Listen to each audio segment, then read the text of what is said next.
ನಮಸ್ಕಾರ ವೀಕ್ಷಕರೇ, lab doctor ಚಾನೆಲ್ಗೆ ಸ್ವಾಗತ. If you new to the ಚಾನಲನ್ನು ಪ್ಲೀಸ್ ಲೈಕ್ ಮಾಡಿ, ಶೇರ್ ಮಾಡಿ ಮತ್ತು ಸಬ್ಸ್ಕ್ರೈಬ್ ಮಾಡಿ.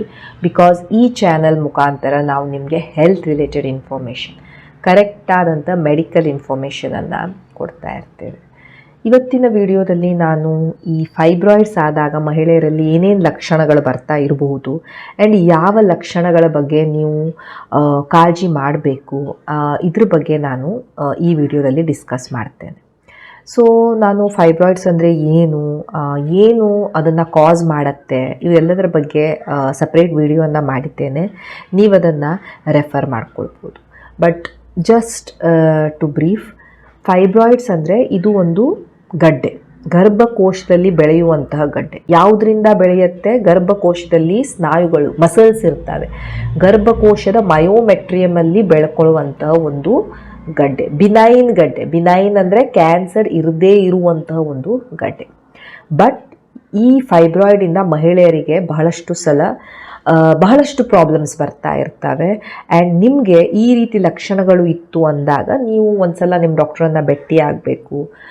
ನಿಮ್ಮ ಡಾಕ್ಟ್ರು ನಿಮಗೆ ಎಕ್ಸಾಮಿನೇಷನ್ ಮಾಡಿ ನೋಡ್ಬೋದು, ಅಥವಾ ಯಾವಾಗ ಅವರು ಕೆಲವೊಂದು ಸ್ಕ್ಯಾನ್ ಎಕ್ಸೆಟ್ರಾ ಮಾಡ್ತಾರೆ, ನಮಗೆ ಫೈಬ್ರಾಯ್ಡ್ಸ್ ಇದೆ ಅಂತ ತಿಳಿಬೋದು. ಆ್ಯಂಡ್ ನಮಗೆ ಅದಕ್ಕೆ ತಕ್ಕ ಹಾಗೆ ನಾವು ಟ್ರೀಟ್ಮೆಂಟನ್ನು ಕೊಡ್ಬೋದು.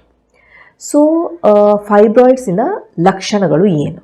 ಮೆಜಾರಿಟಿ ಆಫ್ ದ ಜನರಿಗೆ ಈ ಫೈಬ್ರಾಯ್ಡ್ಸಿಂದ ಏನು ಲಕ್ಷಣಗಳು ಇರದೇ ಇರ್ಬೋದು. ಓಕೆ, ಅವರು ಯಾವುದಕ್ಕೂ ಸ್ಕ್ಯಾನ್ ಮಾಡಿಸ್ಕೊಳಕ್ಕೆ ಹೋಗ್ತಾರೆ, ಆವಾಗ ಡಾಕ್ಟರ್ ಹೇಳ್ತಾರೆ ನಿಮಗೆ ಈ ಫೈಬ್ರಾಯ್ಡ್ ಇದೆ ಅಂತ. ಬಟ್ ಕೆಲವೊಂದು ಮಹಿಳೆಯರಲ್ಲಿ ಇದು ಕೆಲವೊಂದು ಸಿಂಪ್ಟಮ್ಸನ್ನು ಪ್ರೊಡ್ಯೂಸ್ ಮಾಡ್ತಾ ಇರ್ಬೋದು. ಸೊ ಯಾವುವು ಈ ಸಿಂಪ್ಟಮ್ಸ್? ಫಸ್ಟ್ ಸಿಂಪ್ಟಮ್ ಅಂತ ಹೇಳಿದರೆ ನಿಮ್ಮ ಪೀರಿಯಡ್ಸಲ್ಲಿ, ನಿಮ್ಮ ಮುಟ್ಟಿನ ಸೈಕಲಲ್ಲಿ ಆಗುವಂತಹ ಚೇಂಜಸ್. ಕೆಲವೊಂದು ಮಹಿಳೆಯರಿಗೆ ಈ ಫೈಬ್ರಾಯ್ಡ್ಸ್ ಇರೋದ್ರಿಂದ ಬಹಳ ಹೆವಿ ಬ್ಲೀಡಿಂಗ್ ಆಗಕ್ಕೆ ಶುರು ಆಗ್ಬೋದು. ಮೊದಲೆಲ್ಲ ಪೀರಿಯಡ್ಸ್ ಸರಿ ಇತ್ತು, ಈಗ ಫ್ಯೂ ಡೇಸಿಂದ ಅವರಿಗೆ ಹೆವಿ ಬ್ಲೀಡಿಂಗ್ ಶುರು ಆಗಿರ್ಬೋದು. ಅದು ಐದರ್ 7 days 10 days ತನಕ ಹೋಗ್ತಾ ಇರ್ಬೋದು, ಅಥವಾ ಒಂದು ದಿವಸದಲ್ಲಿ ಅವರು ಒಂದು ಲಾರ್ಜ್ ಪ್ಯಾಡ್ಸನ್ನು ಒಂದು 7-8 ಟೈಮ್ಸ್ ಚೇಂಜ್ ಮಾಡಬೇಕಾಗಿ ಬರ್ಬೋದು. ಸೊ ಅವರಿಗೆ ಹೆವಿ ಬ್ಲೀಡಿಂಗ್ ಆಗ್ಬೋದು, ಅಥವಾ ಪೀರಿಯಡಿನ ಮಧ್ಯೆ ಅವರಿಗೆ ಸ್ವಲ್ಪ ಬ್ಲೀಡ್ ಆಗಕ್ಕೆ ಶುರು ಆಗ್ಬೋದು, ಅಥವಾ ಅವರಿಗೆ ಪೀರಿಯಡ್ಸ್ ಇರ್ರೆಗ್ಯುಲಾರಿಟಿ ಶುರು ಆಗ್ಬೋದು. ಸೊ ಬೇಸಿಕಲಿ ಈ ಫೈಬ್ರಾಯ್ಡ್ಸ್ ಏನಿರ್ತವೆ ಅವು ಈ ಹಾರ್ಮೋನಲ್ ಚೇಂಜಸ್ಸಿಂದ ಆಗ್ತಿರ್ತವೆ. ಸೊ ನಿಮ್ಮ ಬಾಡಿಯಲ್ಲಿ ಯಾವಾಗ ಈ ಹಾರ್ಮೋನ್ಗಳ ಏರ್ಪೇರ್ ಆಗ್ತಾ ಇರ್ತವೆ, ಆವಾಗ ಈ ಫೈಬ್ರಾಯ್ಡ್ಸ್ ಬೆಳಿತಾವೆ, ಮತ್ತು ನಿಮ್ಮ ಲಕ್ಷಣಗಳು ಸಹ ಅದಕ್ಕೆ ರಿಲೇಟೆಡ್ ಇರ್ತವೆ. ಈ ಪೀರಿಯಡ್ಸ್ ಇರ್ರೆಗ್ಯುಲರ್ ಆಗೋದು, ಪೀರಿಯಡ್ಸ್ ಹೆವಿ ಆಗೋದು, ಪೀರಿಯಡಿನ ಮಧ್ಯೆ ಸ್ವಲ್ಪ ಸ್ಪಾಟಿಂಗ್ ಆಗೋದು, ಇವೆಲ್ಲ ಈ ಫೈಬ್ರಾಯ್ಡಿನ ಲಕ್ಷಣಗಳಾಗಿರ್ಬೋದು. ಕೆಲವೊಂದು ಸಲ ಈ ಗರ್ಭಕಂಠದ ಹತ್ತಿರ ಸರ್ವೈಕಲ್ ಫೈಬ್ರಾಯ್ಡ್ ಇರುತ್ತೆ. ಅದರಿಂದ ಏನಾಗುತ್ತೆ, ಮಹಿಳೆಗೆ ಯಾವತ್ತೂ ಅವಳಿಗೆ ಈ ವಜೈನಲ್ ಡಿಸ್ಚಾರ್ಜ್, ಯೋನಿಯಿಂದ ದ್ರವಗಳು ಬರ್ತಾನೆ ಇರ್ತವೆ.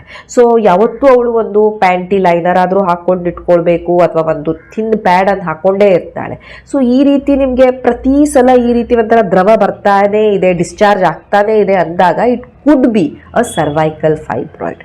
ಸೊ ಫಸ್ಟ್ ಸಿಂಪ್ಟಮ್ ನಾನು ಹೇಳಿದೆ, ಈ ಮೆನ್ಸ್ಟ್ರುವಲ್ ಇರ್ರೆಗ್ಯುಲಾರಿಟೀಸ್. ಎರಡನೇ ಸಿಂಪ್ಟಮ್ ಅಂತ ಹೇಳಿದರೆ, ಮಹಿಳೆಗೆ ಕೆಲವೊಮ್ಮೆ ಯಾವತ್ತೂ ಈ ಕಿಬ್ಬೊಟ್ಟೆ ಹತ್ರ ನೋವು, ಯಾವತ್ತೂ ಕಿಬ್ಬೊಟ್ಟೆ ಹತ್ರ ಎಳೆದಂಗಾಗತ್ತೆ, ಅಥವಾ ಒಂಥರ ಕ್ರ್ಯಾಂಪ್ಸ್ ಬಂದಂಗೆ ಆಗತ್ತೆ ಅಂತ ಹೇಳ್ತಾ ಇರ್ಬೋದು. ನೋಡಿ, ಫೈಬ್ರಾಯ್ಡ್ಸು ನಾನು ಹೇಳಿದೆ ಒಂದು ಗೋಲಿ ಆಕಾರದಿಂದ ಹಿಡಿದು ಒಂದು ಈ ಕಲ್ಲಂಗಡಿ ಹಣ್ಣಷ್ಟು, ವಾಟರ್ ಮೆಲನ್ ಅಷ್ಟು ದೊಡ್ಡದಾಗ್ಬೋದು. ಓಕೆ, ಸೊ ಅದು ಏನಾದರೂ ಬಹಳ ದೊಡ್ಡದಾಯಿತು, ಅಥವಾ ಚಿಕ್ಕ ಫೈಬ್ರಾಯ್ಡೆ ಅಲ್ಲಿರುವಂತಹ ಅಂಗಾಂಗಗಳ ಮೇಲೆ ಪ್ರೆಷರ್ ಆಗ್ತಾ ಇತ್ತು ಅಂದಾಗ ನಿಮಗೆ ಈ ರೀತಿ ಕಿಬ್ಬೊಟ್ಟೆ ಹತ್ರ ನೋವು, ಕ್ರ್ಯಾಂಪ್ಸ್ ಬರೋದು, ಇವೆಲ್ಲ ಲಕ್ಷಣಗಳು ನಿಮಗೆ ಪ್ರೆಷರ್ ಸಿಂಪ್ಟಮ್ಸ್ ಬರ್ತಾ ಇರ್ಬೋದು. ಮೂರನೇ ಸಿಂಪ್ಟಮ್ ಅಂತ ಹೇಳಿದರೆ ಫ್ರೀಕ್ವೆಂಟ್ ಯೂರಿನೇಷನ್ ಅಥವಾ ಬ್ಲ್ಯಾಡರ್ ರಿಲೇಟೆಡ್ ಸಿಂಪ್ಟಮ್ಸ್. ಈ ಗರ್ಭಕೋಶದ ಮುಂದುಗಡೆ ಇರುವಂಥ ಅಂಗ ಅಂದರೆ ಯೂರಿನರಿ ಬ್ಲ್ಯಾಡರ್, ಮೂತ್ರಕೋಶ ಇರುತ್ತೆ. ಕೆಲವೊಂದು ಸಲ ಏನಾಗುತ್ತೆ, ಆ ಫೈಬ್ರಾಯ್ಡ್ ಸ್ವಲ್ಪ ದೊಡ್ಡದಾಕೊಂಡು ಮುಂದಿರುವಂತಹ ಮೂತ್ರಕೋಶದ ಮೇಲೆ ಪ್ರೆಷರ್ ಆಗ್ತಾ ಇರುತ್ತೆ. ಆ್ಯಂಡ್ ಮಹಿಳೆಯರಿಗೆ ಪದೇ ಯೂರಿನೇಷನಿಗೆ ಹೋಗಬೇಕು ಅಂತ ಅವರು ಅನ್ನಿಸ್ತಾ ಇರುತ್ತೆ. ಬಹಳಷ್ಟು ಸಲ ಮಹಿಳೆಯರು ಏನು ಮಾಡ್ತಾರೆ, ನನಗೆ ಯೂರಿನರಿ ಇನ್ಫೆಕ್ಷನ್ ಆಗ್ತಾ ಇದೆ ಅಂತ ಹೇಳ್ಕೊಂಡು ಯೂರಿನರಿ ಇನ್ಫೆಕ್ಷನಿಗೆ ಟ್ರೀಟ್ ಮಾಡ್ಕೊಳ್ತಾ ಇರ್ತಾರೆ. ಬಟ್ ಆ್ಯಕ್ಚುಲಿ ಅವ್ರಿಗೆ ಯೂರಿನರಿ ಇನ್ಫೆಕ್ಷನ್ ಆಗಿರೋದಿಲ್ಲ, ಅವರಿಗೆ ಈ ಫೈಬ್ರಾಯ್ಡ್ ಅವರಿಗೆ ಪ್ರೆಷರನ್ನು ಹಾಕ್ತಾ ಇರುತ್ತೆ ಮುಂದ್ಗಡೆ, ಆ್ಯಂಡ್ ಅವರಿಗೆ ಅದರಿಂದ ಯೂರಿನರಿ ಸಿಂಪ್ಟಮ್ಸ್ ಬರ್ತಾ ಇರ್ಬೋದು. ಸೊ ನಿಮಗೆ ಬಹಳ ಸಲ ಯೂರಿನರಿ ಸಿಂಪ್ಟಮ್ಸ್ ಬರ್ತಾ ಇದೆ, ಬಹಳ ಸಲ ನೀವು ಯೂರಿನಿಗೆ ಹೋಗಬೇಕು, ಬಹಳಷ್ಟು ಸಲ ಟ್ರೀಟ್ಮೆಂಟನ್ನು ತೆಗೆದುಕೊಂಡಿದ್ದೀರಿ, ರಿಪೀಟೆಡ್ಲಿ ನಿಮ್ಗೆ ಯೂರಿನರಿ ಟ್ರ್ಯಾಕ್ಟ್ ಇನ್ಫೆಕ್ಷನ್ ಆಗ್ತಾ ಇದೆ. ನೀವು ಸ್ಕ್ಯಾನ್ ಮಾಡ್ಕೊಂಡು ನೋಡಬೇಕು ಎಲ್ಲಾದರೂ ಏನಾದರೂ ಫೈಬ್ರಾಯ್ಡ್ ಇದೆಯಾ, ಫೈಬ್ರಾಯ್ಡಿಂದ ಏನಾದರೂ ನಿಮಗೆ ಈ ರೀತಿ ಪ್ರೆಷರ್ ಸಿಂಪ್ಟಮ್ಸ್ ಬರ್ತಾ ಇದ್ದಾವ ಅಂತ. ಯಾಕಂದರೆ ಫೈಬ್ರಾಯ್ಡಿಂದ ಸಹ ಈ ರೀತಿ ಯೂರಿನರಿ ಸಿಂಪ್ಟಮ್ಸ್ ಬರ್ತಾ ಇರಬಹುದು. ಸೊ ರಿಪೀಟೆಡ್ಲಿ ನಿಮಗೆ ಯೂರಿನರಿ ಟ್ರ್ಯಾಕ್ಟ್ ಇನ್ಫೆಕ್ಷನ್ ಆಗ್ತಾ ಇದೆ, ಆವಾಗಿಂದ ಆವಾಗ ನಿಮಗೆ ಈ ಯೂರಿನ್ ಇನ್ಫೆಕ್ಷನ್ ಆಗ್ತಾ ಇದೆ, ಅಲ್ಲಿ ನೋವು ಬರೋದು, ಈ ಥರದ್ದೆಲ್ಲ ಇತ್ತು, ನೀವು ಭಾಳ ಸಲ ಯೂರಿನ್ ಎಕ್ಸಾಮಿನೇಷನ್ ಮಾಡಿಸಿದ್ದೀರಾ, ಕಲ್ಚರ್ ಮಾಡಿಸಿದ್ದೀರಾ, ಆ್ಯಂಟಿಬಯೋಟಿಕ್ ತೊಗೊಂಡಿದ್ದೀರಾ, ಇವೆಲ್ಲ ಆಗ್ತಾ ಇದೆ ಅಂದಾಗ ನೀವು ಒಂದ್ಸಲ ಸ್ಕ್ಯಾನ್ ಮಾಡ್ಕೊಂಡು ನೋಡಿ ಏನು ಕಾರಣ, ಇದಕ್ಕೆ ಏನಾದರೂ ಫೈಬ್ರಾಯ್ಡ್ ಇದೆಯಾ, ಆ್ಯಕ್ಚುಲಿ ಸ್ಟೋನ್ಸ್ ಇದೆಯಾ ಅಂತ. ಸೊ ಕಾರಣವನ್ನು ಕಂಡುಹಿಡಿಯೋದು ಬಹಳ ಇಂಪಾರ್ಟೆಂಟ್ ಇರುತ್ತೆ. ಆ್ಯಂಡ್ ಬಹಳಷ್ಟು ಸಲ ಈ ಫೈಬ್ರಾಯ್ಡ್ ಸಹ ಈ ರೀತಿ ಲಕ್ಷಣಗಳನ್ನು ಮಾಡ್ತಾ ಇರುತ್ತೆ. ಕೆಲವೊಂದು ಸಲ ಮಹಿಳೆಯರಲ್ಲಿ ಮಲಬದ್ಧತೆ ಶುರುವಾಗತ್ತೆ. ಓಕೆ, ಮಲಬದ್ಧತೆ ಯಾಕಾಗತ್ತೆ?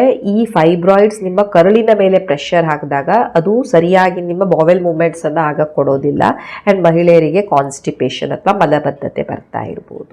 ಸೊ ಈ ಥರ ಮಲಬದ್ಧತೆ ಬಂದಾಗ ಮಹಿಳೆಯರು ಏನು ಮಾಡ್ತಾರೆ, ನೀರು ಕುಡಿಯೋದು ಅದು ಇದು ಎಲ್ಲ ಮಾಡ್ತಿರ್ತಾರೆ, ಬಟ್ ಮೇನ್ ಕಾಸ್ ನಾವು ಫೈಬ್ರಾಯ್ಡ್ ಅನ್ನೋದೇ ಟ್ರೀಟ್ ಮಾಡ್ತಾ ಇರೋದಿಲ್ಲ. ಸೊ ಹೀಗಿದ್ದಾಗ ನೀವೊಂದು ಅಲ್ಟ್ರಾಸೌಂಡ್ ಮಾಡ್ಕೊಂಡು ನೋಡಿದಾಗ ಅಲ್ಲೇನಾದರೂ ಫೈಬ್ರಾಯ್ಡ್ ಇತ್ತು ಅಂದರೆ it could be because of this fibroid. ಯಾಕಂದರೆ ಮಲಬದ್ಧತೆ ಸಹ ಒನ್ ಆಫ್ ದ ಲಕ್ಷಣ. ಮಹಿಳೆಯರು ಮಲಬದ್ಧತೆಯಿಂದ ಬರ್ತಾರೆ, ಎಕ್ಸಾಮಿನ್ ನೋಡಿದಾಗ ಗೊತ್ತಾಗುತ್ತೆ ಅವರಿಗೆ ಫೈಬ್ರಾಯ್ಡ್ ಇದೆ ಅಂತ. ಇನ್ನೊಂದು ಲಕ್ಷಣ ಮಹಿಳೆಯರಲ್ಲಿ ನಾವು ಕಾಮನ್ಲಿ ನೋಡ್ತಾ ಇರ್ತೀವಿ, ಈ ಸೊಂಟದ ಹತ್ರ ನೋವು ಬರೋಕ್ಕೆ ಸುಮಾರಷ್ಟು ಕಾರಣಗಳಿರ್ತವೆ, ಬಟ್ ಫೈಬ್ರಾಯ್ಡ್ ಇಂದ ಸಹ ಈ ರೀತಿ ಲೋವರ್ ಬ್ಯಾಕ್ ಏಕ್ ಬರ್ತಾ ಇರ್ಬೋದು. ಓಕೆ, ಅಲ್ಲಿನ ನರಗಳ ಮೇಲೆ ಅದು ಯಾವಾಗ ಪ್ರೆಷರ್ ಆಗ್ತಾ ಇರುತ್ತೆ, ಈ ಲೋ ಬ್ಯಾಕ್ ಏಕ್ ಸಹ ಒನ್ ಆಫ್ ದ ಸಿಂಪ್ಟಮ್ ಇರಬಹುದು.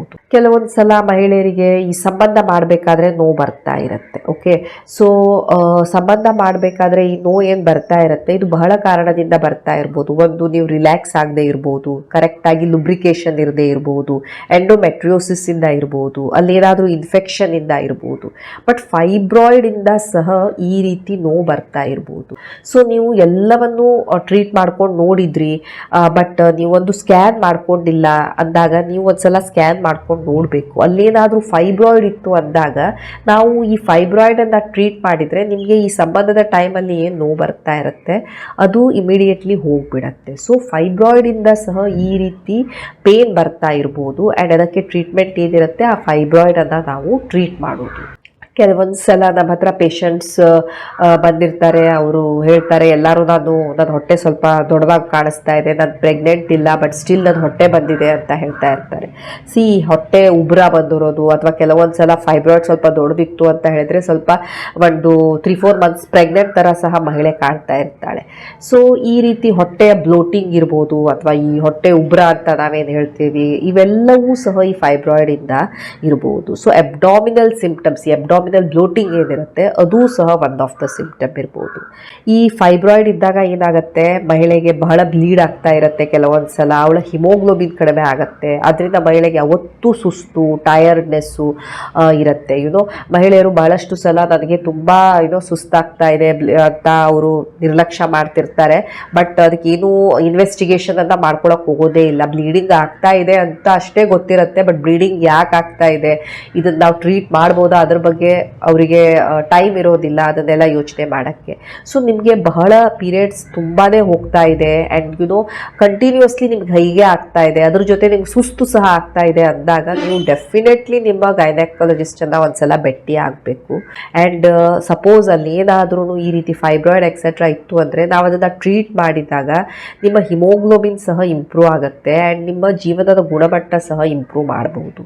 ಸೊ ಡೆಫಿನೆಟ್ಲಿ ಈ ವೀಕ್ನೆಸ್ಸು, ಟಯರ್ಡ್ನೆಸ್ಸು ಇವೆಲ್ಲ ನಿಮಗಿತ್ತು ಅಂದಾಗ ಇದು ಜಸ್ಟ್ ಒಂದು ಟಯರ್ಡ್ನೆಸ್ಸು, ನಾನು ನಿದ್ದೆ ಆಗಿಲ್ಲ, ನಾನು ಸರಿಯಾಗಿ ಊಟ ಮಾಡಿಲ್ಲ ಅಂತ ಎಲ್ಲ ನೀವು ಅದನ್ನು ನಿರ್ಲಕ್ಷಿಸಬೇಡಿ.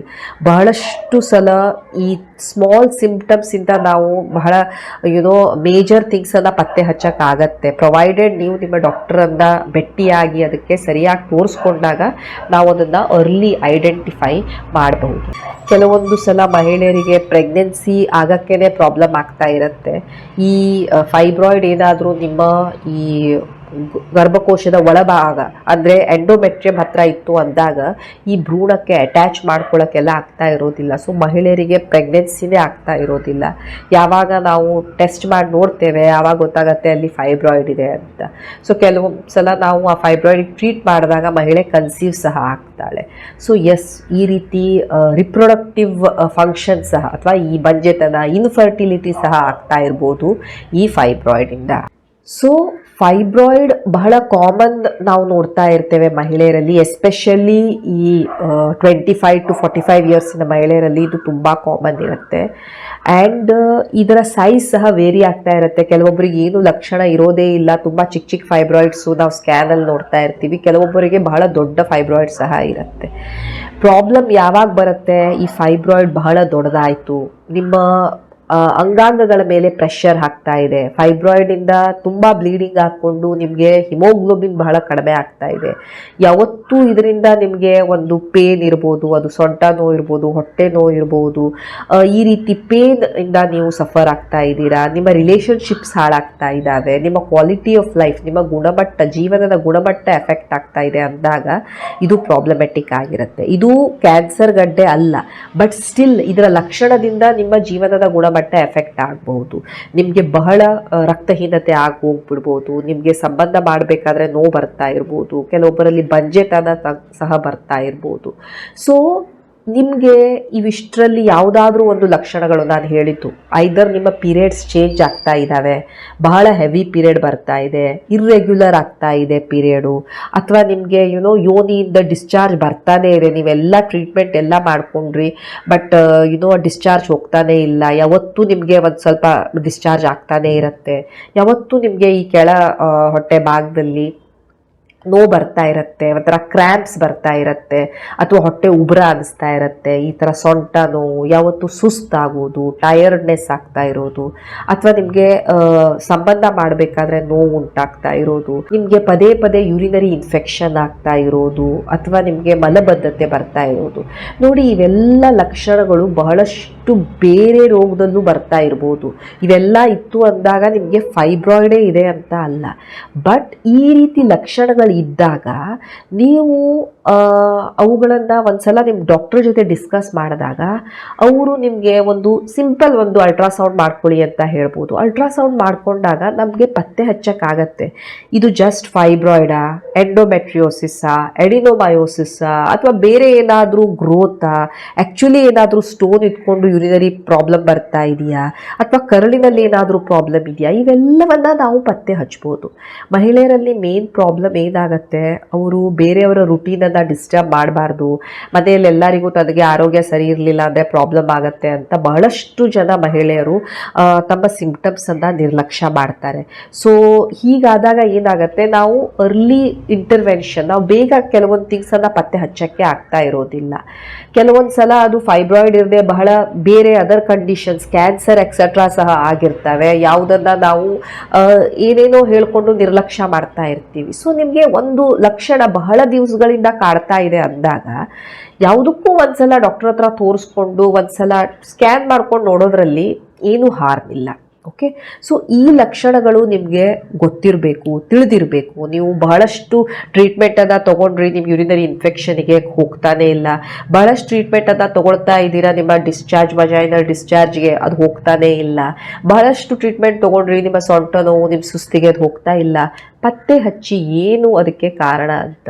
ನಿಮ್ಮ ಡಾಕ್ಟರ್ ನಿಮಗೆ ಟೆಸ್ಟ್ಗಳನ್ನು ಹೇಳ್ತಾರೆ, ಸ್ಕ್ಯಾನನ್ನು ಹೇಳ್ತಾರೆ, ಒಂದ್ಸಲ ಮಾಡಿಸ್ಕೊಳ್ಳಿ. ಅಟ್ಲೀಸ್ಟ್ ಬೇಸಿಕಲಿ ನಿಮ್ಮ ಗರ್ಭಕೋಶ ಹೇಗಿದೆ, ಅಂಡಾಶಯ ಹೇಗಿದೆ, ಗರ್ಭಕಂಠ ಹೇಗಿದೆ, ಇವೆಲ್ಲವೂ ನಮಗೊಂದು ಐಡಿಯಾ ಸಿಗತ್ತೆ ನಾವು ಯಾವಾಗ ಸ್ಕ್ಯಾನ್ ಮಾಡಿ ನೋಡ್ತೀವಿ. ಓಕೆ, ಸೊ ಇವು ಕೆಲವೊಂದು ಲಕ್ಷಣಗಳು ಯಾವುದು ನಾವು ಈ ಫೈಬ್ರಾಯ್ಡ್ ಇದ್ದಾಗ ನೋಡ್ತಾ ಇರ್ತೇವೆ. Okay, so thank you so much for watching the video. Please like, share and subscribe the channel. Thank you.